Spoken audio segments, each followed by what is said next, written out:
Bonsoir à tous, bienvenue sur le plateau et Equinox Soir, votre décryptage quotidien de l'actualité de lundi à vendredi 19h, 21h, 18h, 20h en temps universel. Une intervention militaire au Niger serait, je cite, une déclaration de guerre contre le Burkina Faso et le Mali. Fin de citation. C'est l'essentiel du communiqué conjoint Burkina Faso-Mali signé hier à Ouagadougou et à Bamako. Les deux gouvernements, eux-mêmes issus de coups de force, ont lancé cette mise en garde au lendemain d'une menace d'usage de la force par les dirigeants ouest-africains réunis dimanche 30 juillet dernier à Abuja, capitale fédérale du Nigeria. Cette intervention militaire envisagée par certains membres de la CEDEAO, communauté économique des États de l'Afrique de l'Ouest, ne passe également pas pour les autorités militaires en Guinée. Pour le Comité national du Rassemblement pour le développement, CNRD en abrégé, une intervention militaire contre le Niger entraînerait de facto la dislocation de la CEDEAO. Le Burkina Faso et le Mali préviennent qu'ils se retireront de l'espace en cas d'intervention militaire au Niger. Les pays font également chorus pour dénoncer des sanctions, je cite, illégales, illégitimes, inhumaines contre le peuple, contre les autorités et le peuple nigérien. Fin de citation. Niger et sanctions de la CEDEAO, Burkina Faso, Guinée et Mali disent non. Madame, Monsieur, c'est le fait du jour.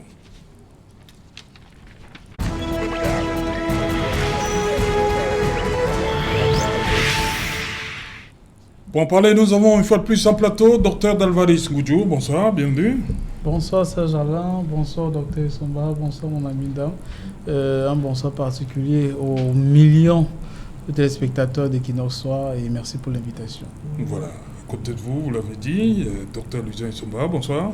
Bonsoir Serge Alain tout, bonsoir à tous vos nombreux téléspectateurs. C'est un plaisir d'être là encore ce soir pour une autre édition, pour une autre réflexion.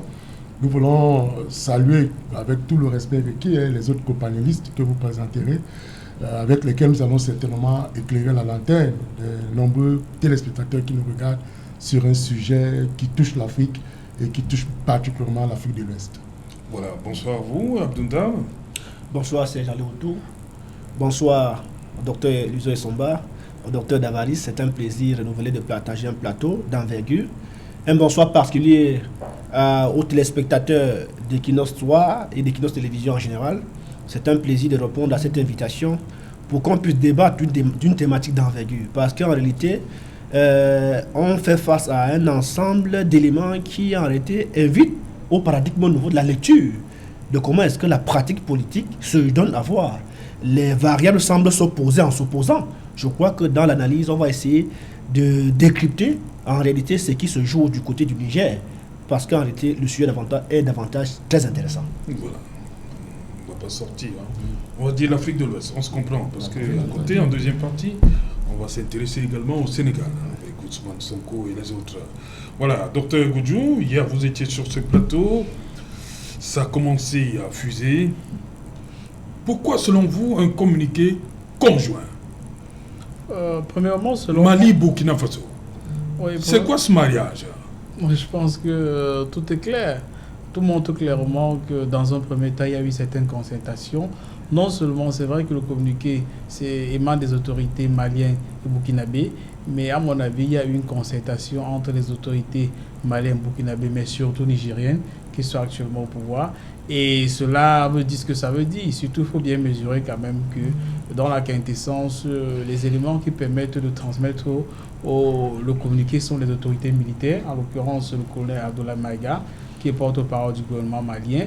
Et surtout, il faut bien comprendre, vous savez bien, Maïga, il a eu à assumer le poste de Premier ministre par intérim du gouvernement malien. Et on sait que pendant cette période, il a été assez ferme à plusieurs reprises.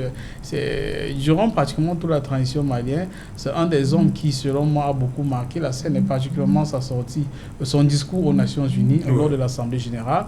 Et il faut bien comprendre, ça somme pratiquement de l'ordinaire, de ces éléments de communication. Quand il lit le communiqué, au niveau du point 4, il répète à plusieurs reprises. Il dit je répète. En d'autres termes, ce n'est pas une erreur. Nous savons ce que... Avertissent que toute intervention militaire contre le Niger s'assimilerait à une déclaration de guerre Exact. contre le Burkina et le Mali. Le point 4. Très bien. Ouais. Et vous savez, sur le plan géographique, le Mali est en frontière avec le Burkina Faso, est en frontière, avec le Niger et est extrêmement lié au Burkina Faso. Ça veut dire ce que ça veut dire. La plupart des autres États sont un peu plus vers le sud de la zone sahélo-sahélienne. Et surtout, que ce soit le Mali, que ce soit le Niger, ce sont des pays qui sont extrêmement vastes sur le plan géographique. Et comme il a menacé, au-delà du fait que ce sera considéré comme une déclaration de guerre, ils disent clairement que cela peut contribuer à une dislocation de la CEDEAO. En d'autres termes, ils vont se retirer. Et s'ils se retirent, je pense que les conséquences vont être au-delà de ce que l'on peut penser. Oui, parce que on va y revenir. Ok. Voilà, Abdounda, mais également, à côté, il y a la Guinée aussi qui a fait une sortie. Comment comprendre? Bien évidemment, il faut une concertation préalable entre ces trois. Je crois que tout porte à croire qu'il y a eu une concertation au préalable. Parce qu'en réalité, ce qui se donne à voir, M. Serloto, c'est notamment une forme de rupture définitive qui en réalité se donne à voir à travers ce contexte qui se donne à voir. Le contexte véritablement, c'est ce vent d'autonomisation de la souveraineté véritable en réalité sous la bannière des coups d'État. Et il est important de le dire que, en réalité, ce qui se dessine, c'est une forme de fédération des nations qui se constituent entre l'axe Niger, Guinée-Conakry, Mali et Burkina Faso. Et je crois que, à la différence de modes de participation politique, de modes de conquête de pouvoir, tel que prescrit en sciences politiques, il y en a deux. Le mode de conquête de pouvoir d'une approche conventionnelle et non conventionnelle. Mais il est davantage souhaitable que l'on puisse s'inscrire dans une approche conventionnelle. Mais à la seule différence que ce qui se passe au niveau du Niger, de la Guinée-Conakry et bien d'autres États, c'est que cette souveraineté ou encore cette révolution est impulsée par le peuple. Or, en réalité, ce qui se donnait à voir dans des coups d'État précédents, c'est que c'est davantage certains cerveaux qui, en réalité, veulent préserver leur intérêt, qui en réalité remettent en cause l'autorité de celui qui empêche notamment l'exécution de leur volonté. Mais la spécificité des coups d'État dans ces pays qui se constituent, c'est que ces coups d'État se révèlent comme l'émanation de la volonté populaire qui est davantage entérinée par les groupes armés. Et l'armée républicaine aujourd'hui devient comme le rempart qui est la voix de ceux qui portent la voix du peuple. Voilà pourquoi vous constatez que, au lieu d'avoir une sortie populaire qui discrédite notamment les coups d'État, notamment dans ces différents pays, et plus récemment au Niger, vous verrez qu'il y a une liesse populaire qui davantage descend dans la rue pour soutenir mordicus ceux-là qui estiment porter plus haut les desiderata et sortir leur pays de l'enclave, sortir leur pays de la chaîne, notamment de l'impérialisme qui empêche à ce que ces pays puissent se développer. Puisque le dilemme est que ces pays qui sont dans le vent, la mouvance des coups d'État, sont des pays qui sont, du point de vue des ressources naturelles, riches. C'est-à-dire du point de vue géopolitique et géostratégique, certains pays occidentaux, certaines puissances occidentales ont plusieurs décennies servi, sucé, bénéficié des ressources naturelles de ces pays, mais en revanche, ces pays n'ont rien bénéficié comme élément de développement. Aujourd'hui, le peuple prend conscience du fait qu'ils doivent bénéficier, jouir des privilèges et des ressources que le bon Dieu leur a gratifiés. Tenez par exemple le Niger. Le Niger est un pays doté par Dieu. Le Niger est un pays qui a à son sein le bauxite, le pétrole, le manganèse, l'uranium et l'or. Pourquoi est-ce que ces ressources naturelles dont dispose du pétrole. Oui, comment est-ce que le Niger, autant si riche, peut être un pays enclavé? C'est parce qu'en réalité, il y a une élite politique qui est en quadrature de phase ou encore en phase avec ceux-là qui veulent retenir et maintenir ces pays-là dans le joug du sous-développement. Voilà pourquoi le Mali qui a donné le temps, la Guinée-Conakry, le Burkina Faso, aujourd'hui le Niger est en train d'emboîter le pas. Ça veut dire que ce vent de transformation ne peut pas être placé sous le joug d'une pratique politique non conventionnelle. Pourquoi? Parce que c'est le peuple qui exprime la volonté et l'armée répond et met en exergue la volonté populaire. Ok. Voilà, Dr Luzo Nsomba, dans ces les deux communiqués, parce qu'il y a un communiqué conjoint Burkina Faso, Mali, et de l'autre côté, il y a le communiqué de la Guinée.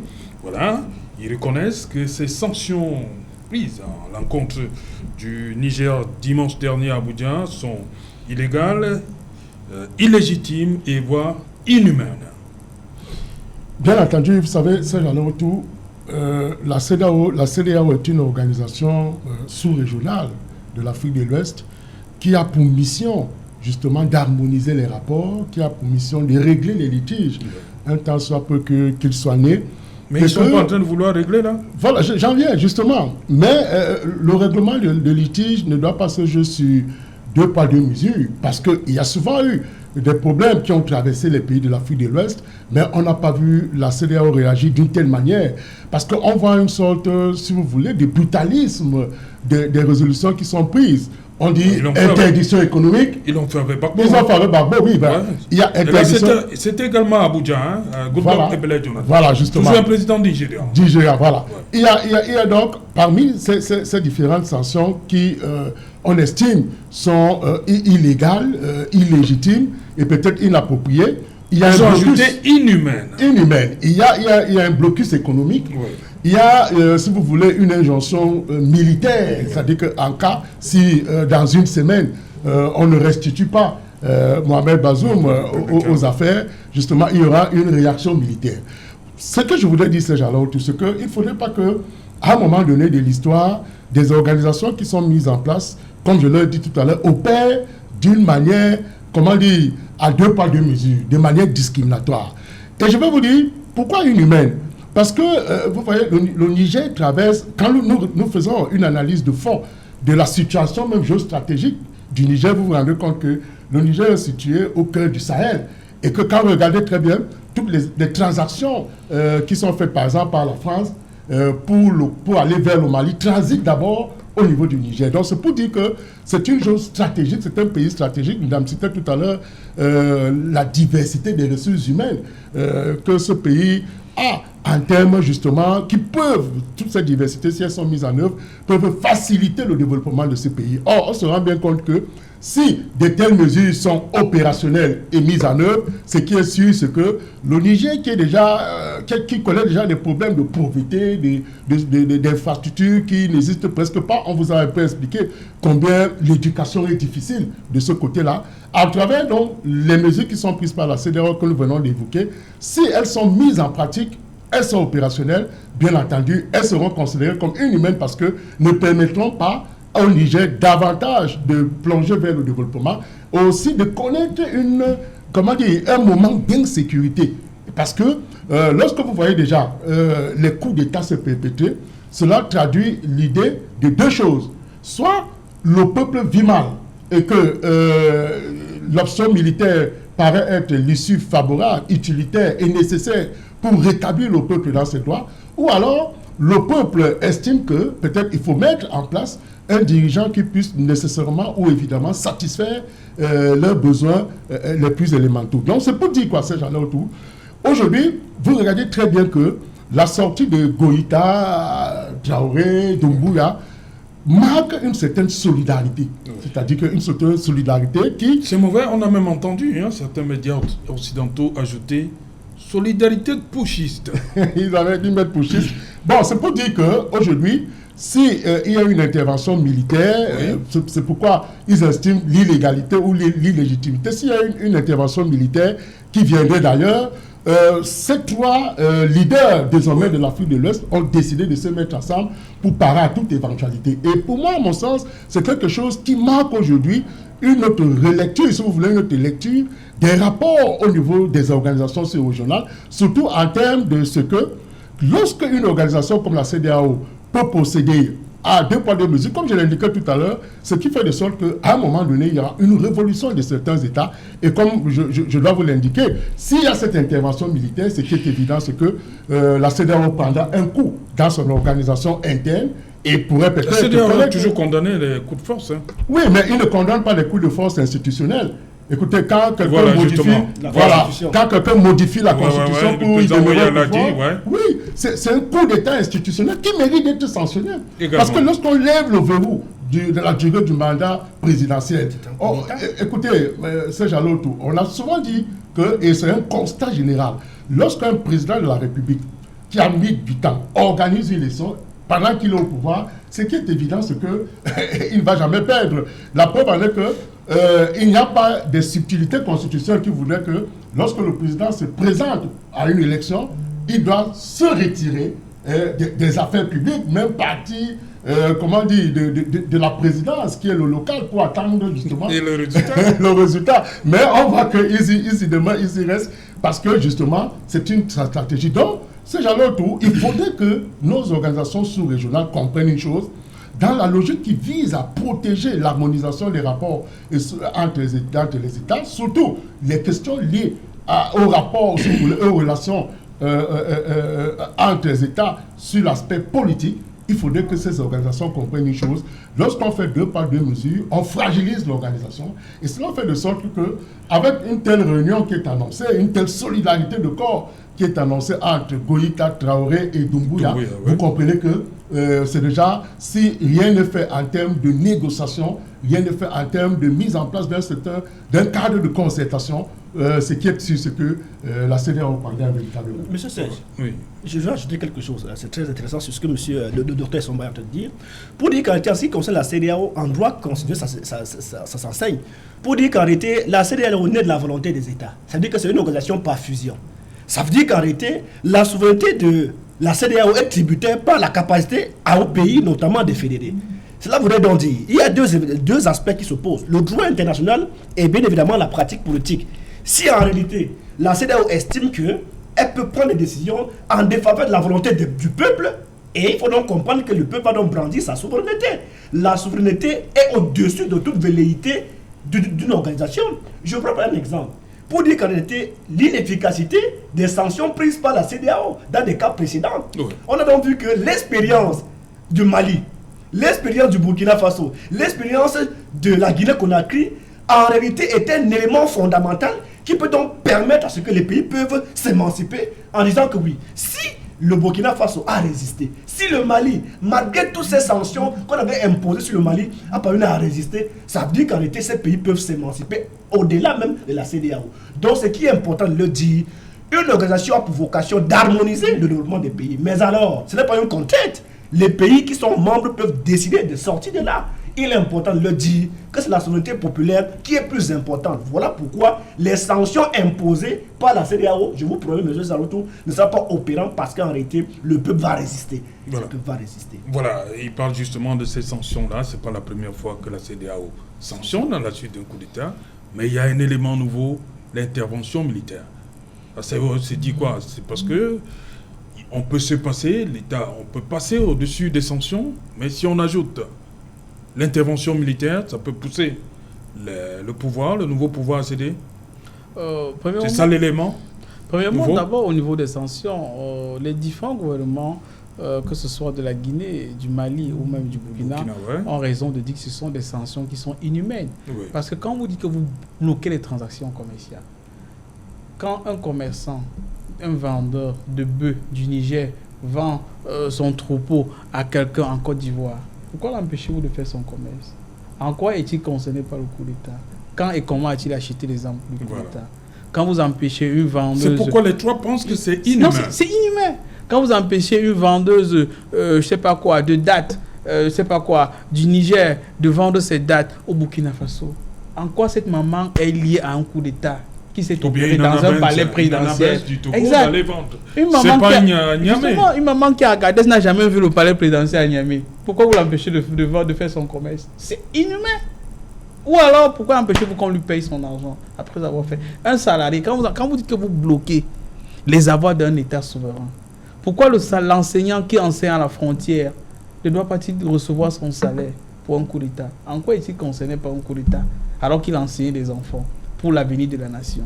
C'est vraiment inhumain. Mais non, au-delà de cela, ça, ce sont des aspects qu'on a évoqués par des militaires. Mais il y a des sorties qui sont de plus en plus intéressantes. Nous avons écouté la sortie de Georges Weah qui est très intéressante. En tant que démocrate, lui il dit clairement... Il faut condamner aussi. Exact.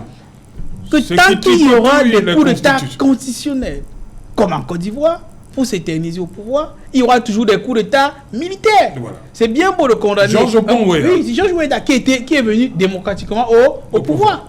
Il dit, en d'autres termes, ça c'est une voix de la CEDEAO qui n'est pas en train de condamner le coup d'État, alors qu'il est démocratiquement arrivé au pouvoir. Oui. C'est une manière de dire que lui n'est pas en train de vouloir condamner ces personnes. Et s'il faut aller au vote, il n'est pas en train de voter contre eux. Parce qu'à côté de nous, il y a des gens qui viennent au pouvoir d'une manière non acceptable et des gens ferment la bouche. L'un des médiateurs qu'on a choisi, on en parlait sur le plateau, c'est le Tchad.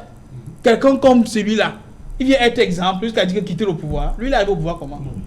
Il a respecté la constitution. Il pouvait même tripatouiller, laissant au moins le président de l'Assemblée nationale gérer la transition. Mais on l'a empêché totalement de s'exprimer. Ils ont arraché le pouvoir, que ces familles-là... Non, c'est le président de l'Assemblée qui avait dit que, c'est au regard du contexte, que c'est mieux les militaires. Non, il faut qu'on... Le président de l'Assemblée... Au Tchad a dit au regard du contexte... C'est ce que vous dites. Enfin, il a subtilement renoncé. Il a sauvé sa tête. Mais il a quand même dit. Il a sauvé sa tête. Oui. Mais avant cela, le pouvoir ne lui appartenait plus. Maintenant, il y a une sortie qui est très très intéressante. C'est aujourd'hui, c'est que le président en exercice de la CEDEAO, en l'occurrence le président nigérien, qui était le premier va en guerre, il avait tout décidé pour aller en guerre. Mais le Sénat l'a giflé aujourd'hui. Le Sénat nigérien a été clair. Le Sénat nigérien a voté contre une intervention militaire des forces au Niger, disant que le Niger c'est une nation souveraine. Le Nigeria a des problèmes de sécurité extrêmement importants, que ce soit dans le Niger Delta, que ce soit le Niger Falta, que ce soit le Boko Haram, etc. Pourquoi on porte les troupes nigériennes pour aller chercher des problèmes ailleurs? Le Sénat a été clair là-dessus. Et là, ce sont les démocrates. C'est un président qui est arrivé au pouvoir, c'est à peine quelques mois, par les voies démocratiques. Et c'est un Sénat qui a été élu démocratiquement, qui vote pour dire que vous n'utilisez pas l'armée nigériane pour régler ce type de problème.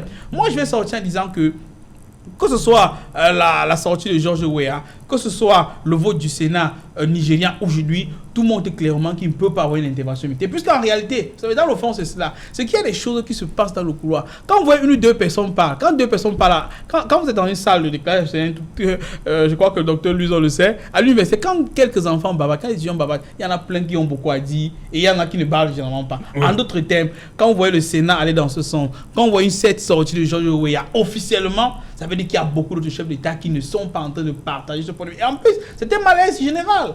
Pourquoi ces populations se soulèvent? Pourquoi ces populations, à des milliers, sortent dans la rue pour adouber Traoré, pour adouber le général Tiani, pour adouber Assimi Goïta? C'est parce qu'il y a un malaise général. Est-ce que vous et moi ne souffrons pas, Serge Alain? Est-ce que ces populations ne souffrent pas? Des tonnes de fois, quand vous allez au Niger, vous vous demandez comment les gens parviennent à vivre dans ce pays qui est dépendant d'électricité. Et quelqu'un m'avait attiré l'attention. On était dans un hôtel. Il me dit, on avait rendez-vous, il met long pour arriver. Je dis, mais pourquoi tu as mis long? Il dit que non, il n'y avait pas d'électricité, il fallait que je passe. Je dis, mais comment? Oh, dans les grands hôtels, il n'y a pas de problème d'électricité, parce qu'ils trouvent des solutions palliatives. Mais à quelques mètres pratiquement du centre de la capitale, des enfants, il n'y a pas d'électricité. Les enfants meurent parce que les couveuses n'ont pas d'électricité. Et ça, c'est dans un pays où on produit l'uranium. Et où la France est le premier pays exportateur d'uranium, d'énergie nucléaire en Europe, alors qu'elle n'en produit pas. Et vous pensez que les gens vont croiser les bras éternellement? Vous avez écouté, j'ai eu à regarder l'interview de Traoré sur RT, la télévision russe. Il est clairement dit, les éléments fondamentaux du développement industriel, c'est l'énergie. L'énergie, c'est tout, hein. C'est-à-dire, ce n'est que l'énergie. Quand on ajoute l'énergie à la main d'œuvre au travail, ça produit de la richesse. En d'autres termes, tant qu'on n'aura pas d'énergie suffisamment pour pouvoir créer une industrie, on ne pourra pas créer des emplois. Si on ne crée pas les emplois, il y aura toujours des gens qui pourront prendre les armes contre qui que ce soit. Et au-delà, pour sortir, c'est que s'il y a une déflagration dans la sous-région, au niveau de la CEDEAO, je suis convaincu que on risque d'assister à ce que l'on est victime aujourd'hui. C'est parce qu'il y a une déflagration dans un seul pays qui était la Libye. Les conséquences sont ici au Cameroun, au Tchad, partout. Et maintenant, si les gens pensent qu'ils peuvent prendre les armes pour résoudre ce type de problème, ça ne va pas marcher de cette manière-là. Pourquoi? Parce qu'aujourd'hui, les Africains sont de plus en plus éveillés et les populations sont de plus en plus affamées. Comme quelqu'un disait, je sors par là, c'est un immigré qui était enfant. Il disait que même par la mer, ils vont continuer de venir. Parce qu'il manque quoi manger sur leur continent. Et ils estiment que légitimement, ils sont dans cet état sur le continent parce que la France continue à piller, parce que la France ne leur permet pas de respirer. Là, ils vont... Et ça, c'est ce qu'on appelle l'instinct de survie. C'est-à-dire quand vous êtes à bout, vous utilisez tous les méthodes pour pouvoir suivre. Donc, moi, je pense que ces menaces militaires ne peuvent pas prospérer parce qu'il y a des nations qui se déstabilisent de manière légitime, comme le Nigeria, comme le Libéria. Et au-delà de cela, il y a cette menace qui est assez claire du Burkina, du Mali et même de la Guinée qui se tiennent côte à côte avec à côté du Niger, mais surtout quelque chose qui est passé inaperçu. C'est que, il y a de cela quelques heures, il y a une réunion secrète entre le ministre algérien de la Défense et le ministre russe de la Défense, le général Sergei Shoigu, parce qu'en réalité, le Niger est en frontière avec l'Algérie. Ouais. Et l'Algérie ne peut pas tolérer une déstabilisation. N'oublions pas qu'il y a cela quelques années, particulièrement dans les années 90, l'Algérie a été déstabilisée pendant longtemps parce qu'on appelle le GA les groupes islamiques armés, dont la plupart étaient en train de se réfugier au nord du Niger parce qu'en fait c'est le cœur du désert. Et aujourd'hui là, ils ne peuvent pas tolérer cela. En d'autres termes, même sans l'avouer officiellement, l'Algérie est aussi prête à pouvoir intervenir. Et n'oublions pas, pour sortir ce que le Mali a pu résister à beaucoup de sanctions parce qu'il y a eu des accords avec l'Algérie. Parce qu'en réalité, il y a une frontière terrestre sérieuse avec l'Algérie et les entrées de marchandises au port d'Alger et les différents ports qui sont sur l'Algérie peuvent permettre d'acheminer les marchandises jusqu'au Mali. Et c'est même si le Niger est une nation de l'Interland, il peut avoir un acheminement de marchandises des ports algériens jusqu'au Niger. Donc pour dire que nous avons le Mali, nous avons la Guinée, nous avons le Burkina, mais surtout il y a la nation extrêmement puissante de l'Algérie. L'armée algérienne est l'une des plus puissantes du continent. C'est la seule qui dispose des S-400, les systèmes antimissiles que même les Américains ont tous peur de cela. Je vais dire, nous sommes dans un contexte où si on ne fait pas attention, il peut y avoir une déflagration. Dieu merci, pour le moment, la France est en train de pouvoir comprendre les choses parce qu'elle a envoyé quand même les avions commencer à évacuer les éléments français, les citoyens français. Justement, si la France commence à évacuer, ça veut dire que c'est imminent, non, docteur Isomba, l'intervention. Oui. Écoutez, j'ai aimé le titre. Niger est sanction de la CEDEAO. Ouais.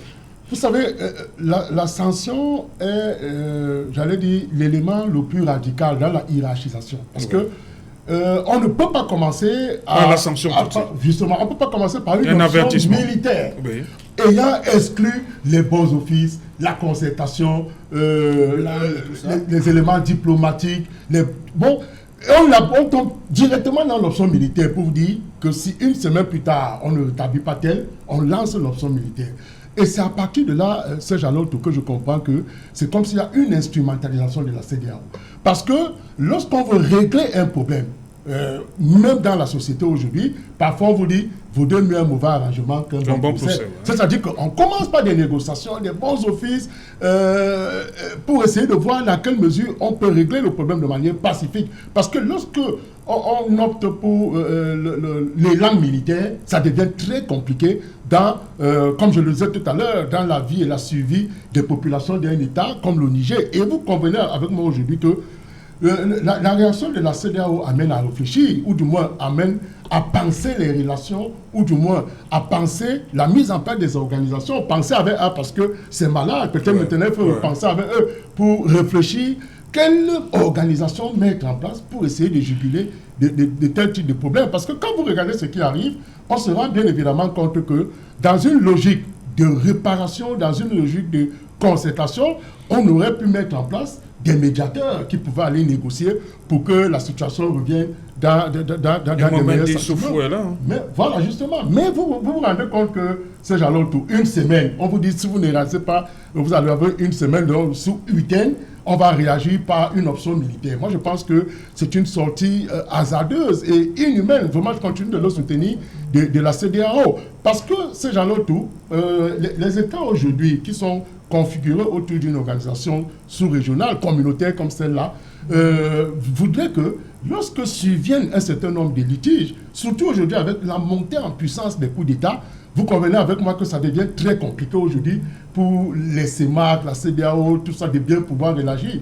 Parce que lorsqu'on réagit par voie de coup d'État, vous savez que c'est une voie non conventionnelle d'accès au pouvoir. Cela fait de sorte qu'on peut revenir sur la nature. Est-ce un coup d'État légitime ou illégitime? Mais ce qui est évident, c'est que lorsque le coup d'État est porté par le peuple qui fait un certain nombre de revendications qui ne sont pas résolues, il y a par exemple des crises sans issue, il y a que le phénomène démocratique n'est pas respecté. En cela, on peut y voir un coup d'État utilitaire, si vous voulez, nécessaire, dans le sens justement de restaurer la volonté du peuple. Donc, nous pensons aujourd'hui que la CEDEAO devrait revoir son cahier en termes de sanctions proposées et aller vers l'option de la négociation, de la concertation, de la médiation, qui, à mon sens, permettrait justement de régler le problème de manière pacifique et non de brandir l'arme militaire.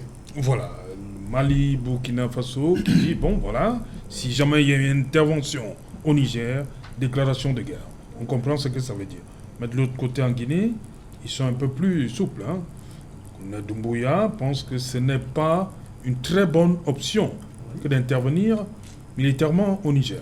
Ils ont renchéri en disant, si en réalité la CEDEAO s'entête avec leurs sanctions d'office, la CEDEAO sera dissoute, par conséquent la Guinée-Conakry va sortir de la CEDEAO. Oui. Mais je crois que c'est très important ce débat. Parce qu'en réalité, le problème de fond pour ce débat, c'est la question de la fin de l'État. Parce qu'en réalité, si l'on s'en tient de ce que, en philosophie politique, en Afrique, on avait tendance à voir la population. Aujourd'hui, nous sommes en train de basculer la population au peuple. Si le peuple est davantage conscient des enjeux de leur pays, vous voyez donc comment l'émulation populaire n'y peut rien, même face aux règles de droit qui régissent le mécanisme d'accession au pouvoir. Monsieur Serge Alotou, si nous sommes d'accord in fine que le pouvoir appartient au peuple, c'est ce peuple qui détient le pouvoir. Si ce peuple estime qu'il détient la souveraineté et que leur volonté n'est pas exprimée comme c'est le cas, le peuple est dans le droit de reprendre sa souveraineté. Et ce qui se passe là, ça veut dire que c'est une forme de pratique démocratique à l'époque antique, où en réalité on réunissait les gens pour qu'ils donnent leur volonté ou encore leur position par rapport à la vie de la nation. Et on se rend véritablement compte que, de manière tacite, M. Serge Alotou, il y a une forme de fédération tacite qui en réalité se donne à voir entre la Guinée-Conakry, le Mali, le Burkina Faso et le Niger. Et la seule différence au regard de ce qui se passait avec le Burkina Faso à l'époque de M. Sankara, c'est que Sankara était seul dans ce combat à l'époque. Et ce caractère solidaire du combat était inopérant.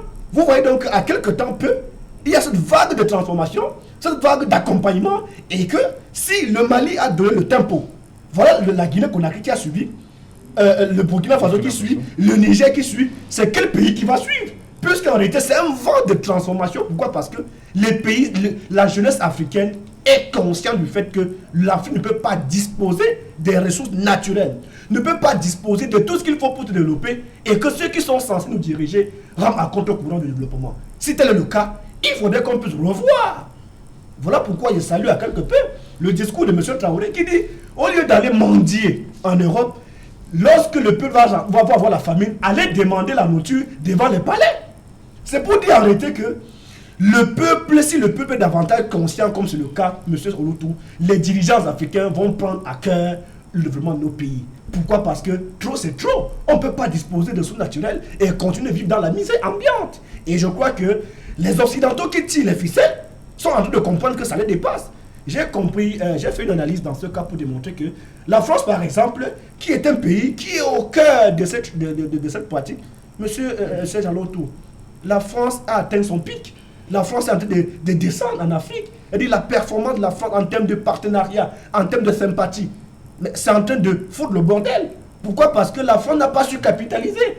Elle se croyait être au-dessus de l'Afrique éternellement. Or, en réalité, le monde évolue, le monde change, la jeunesse africaine est davantage consciente. Et vous voyez que on a besoin d'un partenariat gagnant-gagnant. Et c'est là où je veux ranger en relations internationales que les dirigeants africains doivent être ceux-là qui doivent coordonner leurs actions, M. Otou, pour qu'en réalité, ils puissent capitaliser afin que la volonté qui est améliorer les conditions de vie des populations, permettre à ce que les pays africains puissent se développer. Mais lorsqu'on parle du volet économique, comme Dr Daval disait tout à l'heure, l'économie c'est aussi simple. Vous ne pouvez pas parler d'économie sans parler d'industrialisation. Et l'industrialisation est tributaire du volet énergétique. On a l'uranium et on n'a pas d'électricité. C'est un paradoxe. Je crois que ce qui se joue là, c'est la prise de conscience du peuple, la transformation, encore le passage de la population aux peuples africains. Et je crois que si, sans de planche d'attache d'huile, vous êtes conscient du fait que M. Charlotou, c'est la volonté populaire. Si la volonté populaire est davantage consciente, ça veut dire qu'il y a un élément nouveau qu'il faut considérer, que le peuple africain ou encore la population africaine n'est plus une population passive, mais davantage un peuple actif qui suit de près l'évolution et la transformation du pays. Je prends un exemple. Le monsieur Ibeka, il a été voté, ça n'a pas fait quelques mois, il a été débouté. Voilà monsieur Bazoum. Il a été élu il y a moins de 2 ans. Oui, en 2020. Le voilà. Monsieur en Guinée-Conakry, avec le président, comment il s'appelle encore, le professeur Alpha Condé. À quelques mois de son élection, il a été descendu du pouvoir. Parce que le peuple est davantage conscient. Le peuple suit de près ce qui se passe. Je crois que au lieu que les institutions telles que la CEDEAO s'entêtent à rester dans l'ancien logiciel, la CEDEAO devait se réinventer.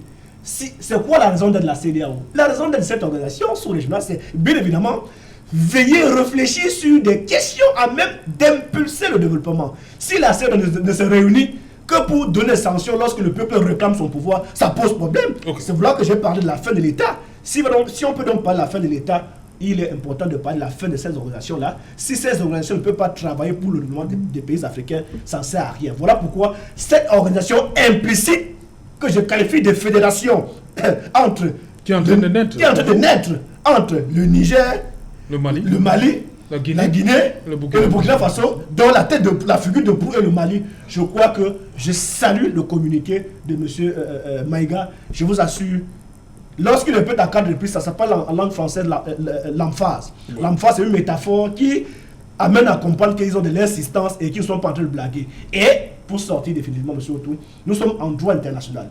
Si une armée étrangère fouille le sol du territoire nigérian, nous sommes en plein là, en violation d'un sacro-saint principe cher en relation internationale, qui est quoi?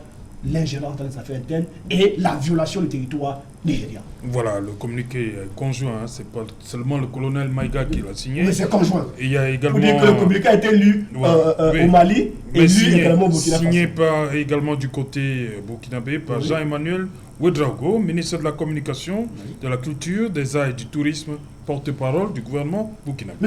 Tandis que le colonel Maïga, ministre d'État, ministre de l'administration territoriale, de la décentralisation, également porte-parole du gouvernement malien. Oui. Je ne sais pas si vous avez constaté quelque chose, docteur. Lorsque nous sommes en face d'une solidarité sur la scène internationale, où les pays africains doivent être solidaires. Vous avez vu le cliché qu'ils nous ont laissé en Russie, où certains chefs d'État africains ont refusé de prendre la photo de famille parce qu'ils estiment que certains chefs d'État sont illégitimes sur la fonction présidentielle. Je crois que c'est une image qui a condamné. Merci. Il faudrait que les Africains fassent preuve d'une solidarité, que les chefs d'Africains fassent preuve d'une solidarité manifeste. Ok, merci. Docteur Godjou, je vais vous lire ce dernier paragraphe du communiqué venant du côté de la Guinée. Au moment où les jeunes populations de l'espace CEDEAO vivent un drame humain en Tunisie et dans la Méditerranée, c'est souligné, la préoccupation des dirigeants de la sous-région devrait être plutôt orientée vers les enjeux stratégiques, socio-économiques pour l'atteinte de leurs aspirations que de se pencher sur le sort des présidents déchus. Justement. Et le communiqué parle de tout. On cite nommément la Tunisie et la Méditerranée. Effectivement. Et le drame. Où des milliers d'Africains meurent tous les jours. Il ne se passe pratiquement jamais une semaine sans que des milliers d'Africains meurent. Mais la CEDEAO ne s'est jamais réunie pour... Jamais, même des communiqués. Mais c'est pour... oui, quand c'est pour... remettre Bazoum à son... exact. Là, on se réunit rapidement. Ils sortent de tout. Surtout qu'il faut bien noter que c'est la CEDEAO. La CEDEAO, c'est une communauté économique. À la base, c'est d'abord économique. La base de la question économique, c'est le travail. Trouver le travail à ces jeunes qui partent chercher un meilleur ailleurs. On n'est pas préoccupé par cela. La Tunisie a fait toutes les sorties. Jusqu'à aujourd'hui, à Fars, les Africains sont pourchassés dans la rue. On n'a pas observé une grande manifestation des leaders de la CEDEAO pour trouver une solution. Mais à l'époque, au moment des faits, le président de la CEDEAO, à l'époque, en exercice, c'était le Bissau-Guinéen Sissako Oumarou Embalo. Oui. Il avait dit que le président tunisien ses propos n'avaient pas été bien captés, bien saisis, qui avaient été mal compris. C'est ça quoi un ballot. Très bien. En d'autres termes... Il est cité parmi ceux qui n'ont pas voulu prendre la photo de famille. Justement, en d'autres termes, lui, il était en train de manifester le syndrome de Stockholm. Oui. Le syndrome de Stockholm où la victime elle-même est prise d'amour pour le bourreau. Ça veut dire que lui trouve que le bourreau monte les Africains qui sont en train d'être massacrés à Tunis, à Sfax, partout. Lui trouve que non, vraiment, il n'y a rien. Parce qu'en fait, le président tunisien allait jusqu'à soulever un texte de loi disant que même si un Tunisien assistait un Africain qui était en situation clandestine, ce Tunisien devait aller en prison. Il dit, Serge Alain, dans toutes les économies du monde, même aux États-Unis, c'est établi, hein, à New York, le rôle que l'économie parallèle joue est indescriptible. Ça veut dire qu'il y a des gens qui travaillent dans les restaurants, même ici au Cameroun, même à Paris. Ça veut dire qu'ils sont dans le noir. Mais leur rôle est extrêmement important. Si vous les empêchez de travailler, le matin, vous allez voir la poubelle devant votre porte. Vous ne savez pas pourquoi. Vous verriez les petits travaux qu'ils font. Oui. Le petit coiffeur d'à côté, la personne qui veut livrer les sandwichs. Dans beaucoup de cas, c'est des étudiants. Il y a beaucoup de PME. En d'autres termes, si vous les mettez de côté, l'impact va être important. Très bien. Et pire, quand on met en relief le caractère cynique, pour ne pas dire satanique de l'individu, disant que vous ne pouvez pas assister une personne qui est en danger. Si vous assistez une personne qui est en danger, vous allez aller en prison. Vous allez payer une amende. Et quand un certain Mbalo vient soutenir cela, est-ce que vous pensez que c'est... Est-ce qu'on devrait considérer ce type de personne? Pire, comme vous l'avez bien souligné, c'est quelqu'un qui a refusé de prendre la photo de famille l'autre jour à Saint-Pétersbourg. Et qui, il y a de cela à peine quelques temps, se disait président d'une communauté qui se veut économique, c'est-à-dire devrait d'abord participer à un développement économique de la sous-région. Mais au-delà de cela, moi je pense que les autorités, que ce soit du côté de l'Hexagone ou partout, devraient bien saisir le message. Parce qu'il faut bien comprendre que quand le Mali s'exprime de cette manière, avec cette assurance, vous ne pouvez pas oublier, tout le monde sait qu'une bonne partie du soutien militaire, tant qu'en logistique qu'en nombre, du Mali vient de la Fédération de Russie. Ouais. En d'autres termes, quand le Mali dit, il y a des éléments de Wagner au Mali, quand le Mali s'exprime, il faut comprendre que quelque part derrière, il y a des gars de Wagner qui sont prêts à entrer. Mais au-delà, quelque chose qui est plus important encore, c'est qu'en fait, comme je disais un peu plus haut, le Niger est en frontière avec la Libye. La Libye, il y a au moins entre 11 000 et 15 000 éléments armés de Wagner qui a une très grande expérience de combat qu'ils ont acquis en Syrie. Ils sont positionnés en Libye. C'est-à-dire, à tout moment qu'il y a une déflagration, ces éléments sont prêts. Puisque pour le moment, ils n'ont pas de travail. Vous savez, ces gars sont là-bas, il n'y a pas trop de combat. Et c'est les gars, c'est les mercenaires, dans la même grade. C'est les gars qui... La gâchette est très facile. Donc, d'un moment à l'autre... Ils veulent le travail, là. Ils veulent descendre, justement. Ils veulent travailler, là, à partir de la semaine prochaine. Ils veulent travailler de partout. Vous savez, c'est les gars... Un mercenaire, en fait. Son travail, c'est tirer sur la gâchette. Comme nous disait qu'il boxe les gens pour vivre. Ça veut dire, au fur et à mesure qu'il est au front, les jours au front, même tout le monde le fait. Je crois que vous avez écouté la sortie du chef du Pentagone l'autre jour. Même les Américains qui sont affectés en Ukraine, au fur et à mesure que vous passez les jours, il y a des primes de risque qui tombent, je crois pour les Américains, 150 à 250 $ par jour quand vous êtes sur le front. Et même les mercenaires, c'est la même chose. Au fur et à mesure que vous êtes sur un théâtre des opérations, il y a des risques qui augmentent votre prime. En d'autres termes, s'il y a une déflagration, il y a des gars qui peuvent intervenir pratiquement de toutes parts. Maintenant, quand on est dans un contexte comme celui-là, je pense que chacun devrait se refréner un tout petit peu. Parce que la plupart des chefs d'État qui s'expriment d'une manière ou d'une autre aujourd'hui sont quand même sur une poudrière. Je n'ai pas besoin de revenir sur ce qui se passe au Sénégal pour savoir que Macky Sall n'est pas très serein. Quand on a vu le nombre de morts déjà entre hier et aujourd'hui, quand on a vu les incendies, quand on a vu la destruction du mobilier urbain, que ce soit à Dakar, que ce soit à Saint-Louis, que ce soit à Ziguinchor, que ce soit partout, je n'ai pas besoin de revenir sur la Côte d'Ivoire. Parce que quand le président libérien George Weah fait allusion à ceux qui font un coup d'État constitutionnel, en réalité, il fait allusion, entre autres, au président Ouattara, qui est venu au pouvoir d'une certaine manière, après avoir déclaré qu'il ne pouvait plus être là. Je veux dire, quelque part, et en côté de cela, vous avez vu la sortie, il y a de cela quelques mois, des responsables ivoiriens étaient en réunion à Paris. Ils ont fait une sortie qui a été très importante, disant qu'en fait, ils ont comme impression d'être isolés en Afrique de l'Ouest. Parce qu'on a l'impression qu'ils sont en train de soutenir ce que la population ne veut pas. Et pour cela, il y a un exemple qui est très patent. Parce que nous parlons des questions économiques. La question de la monnaie, de l'éco. Tout le monde, c'est une question qui avait été soulevée par le Nigeria. La plupart, sinon tous les États étaient prêts à pouvoir mettre leur main au panier. Avec des accords qui avaient été faits à Abuja. Mais la seule nation qui est sortie par derrière prendre d'autres décisions, c'est qui? C'était la Côte d'Ivoire avec la France qui a pratiquement enlevé l'écho qui était voulu en Afrique de l'Ouest, notamment à la CEDEAO, de toute sa substance pour créer une autre France et Fabrice. Parce qu'en fait, pour les accords qui avaient été négociés et acceptés pratiquement de tous, il était question d'avoir un écho avec un panier de devises, notamment le dollar, l'euro et bien d'autres devises qui devaient permettre surtout une certaine fluctuation. Alors que le franc CFA qu'on utilise aujourd'hui là est extrêmement dur, extrêmement lourd. Ce qui fait que les économies de la sous-région ne sont pas compétitives et c'est ce que la Côte d'Ivoire avait accepté. Et au fur et à mesure qu'ils acceptent cela, ça devient de plus en plus flagrant. Et pour sortir, vous avez bien vu, pour souligner le caractère isolé, notamment de la Côte d'Ivoire d'une nation, c'est que le président Ouattara, qui, il y a quelques années, sortait de l'Élysée, disant clairement que depuis qu'il a travaillé, parce que lui, effectivement, il était gouverneur à la BCAO, la Banque centrale du Stade de l'Afrique de l'Ouest, il dit qu'il n'avait jamais vu un blanc siéger au conseil d'administration, il n'avait jamais vu un blanc travailler là-bas. C'est que quelque temps après, quand Macron vient à Abidjan, il dit que justement le blanc qui siège là-bas ne doit plus siéger. Alors qu'il y a cela quelques années, il disait qu'il y en avait pas. Je veux dire, quand on a ce type de personnes qui sont au pouvoir et quand on regarde la sortie de Georges Weah, quand on regarde la sortie des militaires de ces différentes nations, on se rend compte que oui, ça va dans le droit sens. Mais maintenant, allons justement dans le sens de mon ami Monsieur Ndam.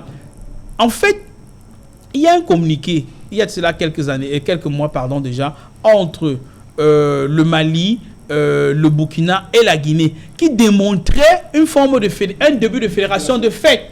Parce qu'en réalité, ils avaient bien dit que leurs frontières n'étaient plus fermées. Et ils n'appliquaient pas les sanctions entre eux. Pourquoi? Parce que notons que le Mali, c'est une nation des hinterlands. On n'a pas de port, n'a pas d'ouverture sur la mer. La plupart de leurs marchandises passaient par le port d'Abidjan et le port de Dakar. Ça fait que les sanctions contre le Mali avaient un impact très négatif contre le Sénégal d'abord. Parce que le Sénégal perdait près de 100 milliards par mois.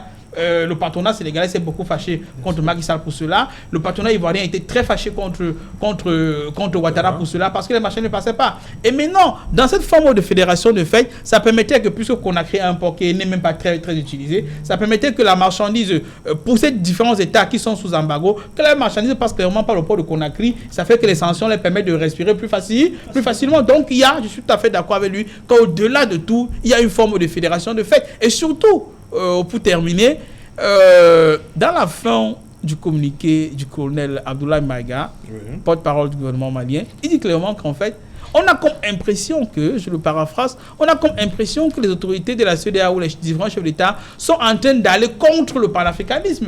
Alors que l'essence même de la CEDEAO, c'est le panafricanisme. Ça veut dire c'est de sursoir les divisions entre les différentes nations et de mettre les forces en communion, de mettre les forces ensemble pour pouvoir développer leur nation. Mais quand on a l'impression que dans la plupart de leurs décisions, ils prennent des décisions pour défendre plutôt les intérêts du colon, on se dit, et moi j'ai l'impression, je crois que la plupart des observateurs peuvent penser ainsi, on a comme impression que la CEDEAO c'est une pâle copie de l'Union européenne, c'est-à-dire on est en train de tuer la souveraineté des États au profit d'un certain nombre de fonctionnaires pour les intérêts inavoués. Voilà, Dame, on s'achemine, la CEDEAO a donné 8 jours, avec ces trois soutiens de points, et Niamey a de quoi on dit, on ne trempe pas de ce côté-là, on reste serein. Je crois que c'est une erreur. Face à ces trois soutiens. C'est une erreur monumentale de communication. Faites pas la CEDEAO. Vous savez pourquoi? Parce que rien ne va se passer. Et si rien ne se passe, cela va démontrer que l'institution de la CEDEAO est une organisation qui ne veut absolument Justement, rien dire. Ça me permet de vous poser cette question. Est-ce que le président Bola Tinubu n'est pas en train de jouer un peu de sa crédibilité? Parce qu'on a vu au sommet, lorsque Sissako Embalo lui passait le témoin en tant que président de la CEDEAO, c'était le mois dernier, il a dit qu'il allait contre les coups d'État. Mais je crois que le président nigérian est remis en cause a été désavoué par le Parlement nigérien. Oui. Exactement. Oui, le Sénat. C'est aussi clair que ça. Et ça me pose problème. L'une question de fond, monsieur Autour, c'est que on se rend véritablement compte que la CEDEAO est une organisation qui préserve les intérêts de l'élite, notamment des chefs d'État qui siègent, et non de la volonté populaire. Parce qu'il est inadmissible que vous preniez des sanctions inhumaines contre vos peuples. Lorsqu'ils prennent des sanctions aussi sévères, ainsi se pose la question, comment ils ont fait pour arriver au pouvoir? C'est pas le peuple. S'ils sont là pour prendre des sanctions sévères, pourtant le peuple n'y est pour rien. Il est important de leur dire qu'il y a une élite complice qui veut pérenniser ce que les gens appellent la France-Afrique et qui atteint son paroxysme et qui est en train de mourir de sa propre mort. Ce qui est évident, c'est que la réalité nous renseigne. Si les chefs d'État de cette sous-région, parce qu'en réalité l'Afrique de l'Ouest devient comme un cas d'école, qui en réalité peut nous amener à comprendre que l'émulation de la jeunesse africaine est possible. La prise de conscience des jeunes africains est possible. Et qu'au-delà de toute forme de sanctions sévères, la CEDEAO, qui a pour vocation première, sur le plan économique, de mettre sur pied des stratégies, un circuit économique, à même de générer plusieurs agents économiques pour générer des effets multiplicateurs, quel est le bilan de la CEDEAO sur le plan économique jusqu'à date? Je crois que le bilan est discutable. Mais du point de vue politique, lorsqu'il faut préserver l'intérêt de leurs collaborateurs, vous verrez qu'ils sortent avec une rapidité à nulle autre pareil. Pour dire, le communiqué de la CEDEAO n'est que le communiqué, monsieur Otou, de quelques personnalités qui en réalité n'y peuvent rien face à la volonté du peuple. La preuve, le Mali est volontiers de donner sa vie pour sauver et assister le Niger. La Guinée-Conakry emboîte le pas, le Burkina Faso emboîte le pas. Vous voyez donc que on va faire face à deux types de guerres.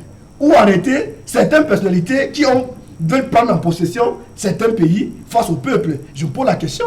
Si c'est le leader d'organisation face au peuple qui va gagner, je crois que le peuple va gagner. Et s'ils essayent de franchir le seuil de l'armée du territoire nigérien, j'ai peur que la réponse soit névralgique. Pourquoi? Parce que plus ils vont tirer sur un Nigérian, plus la sensation, la volonté d'affranchir la souveraineté sera démise.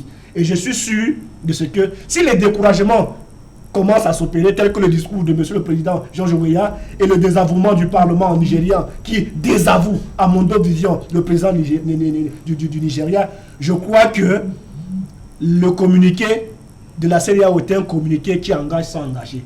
C'est un communiqué qui sera perçu comme un épiphénomène et qu'ils vont comprendre qu'il y a de l'expérience qui a été acquise. La différence entre cette époque et l'époque de Sankara, c'est que le combat que menait Sankara, c'était un combat solitaire. Il n'y a pas cette adhésion. Aujourd'hui, il y a une forme d'effet contagion. Ne perdons pas de vue, c'est un déterminant très important. Pour dire que plus vous menacez un État, plus ça crée de la solidarité. Et c'est une solidarité africaine qui se donne à voir et que la CEDEAO, qui est une petite organisation, n'y peut rien face à la combinatoire de ces trois peuples. Ok. Docteur Luzoy Somba, dans un instant le journal, un mot pour avoir le journal. Oui, bien entendu, Serge Arnautou. On se rend bien compte aujourd'hui que les États africains ont l'obligation de s'unir et de se mettre en rang serré lorsqu'on utilise des mécanismes qui ne sont pas, qui ne rejoignent pas la légalité, qui ne rejoignent pas la légitimité et surtout qui ne respectent pas la souveraineté des États. Parce que vous voyez aujourd'hui, on a l'impression, et ça, les chefs d'État africains devraient le comprendre, lorsque vous êtes porté à la tête de la magistrature suprême, la finalité, ce que vous devez faire qui semble nécessaire et normal, c'est d'apporter aux populations c'est-à-dire le moindre élément de survie, les éléments basiques de la vie. Alors quand cela n'est pas fait, vous voyez aujourd'hui, on va peut-être revenir dans la seconde partie, vous voyez la montée en puissance des coups d'État traduit cet état du fait, c'est-à-dire que ces crises sans issue, ce manque de démocratisation des institutions des États, ce manque d'affermissement de la protection des libertés fondamentales des citoyens, surtout dans ce que cession de plus cher, la liberté, le mieux vivre. C'est pourquoi aujourd'hui, on arrive à faire la différence entre le peuple et la population, parce qu'il faut savoir que le peuple est lié par son État à travers un lien de nationalité. Or, la population, c'est un ensemble de personnes, c'est-à-dire des nationaux et des étrangers qui vivent à l'intérieur d'un espace donné. Donc, c'est pour dire, ces gens-là, que le sujet que vous avez mis aujourd'hui en débat est intéressant à plus d'un égard. Cela nous amène donc à comprendre qu'il faudrait que les États africains se mettent ensemble, justement pour des causes communes, pour que les pays puissent se développer. Voilà, on va se mettre ensemble pour regarder dans un instant le 20h de Julien Berthe Bissaï, madame, monsieur. On se retrouve juste après pour Equinox Soir, deuxième partie. Ce sera le temps du débrief. Ce mardi sur Equinox Télévision.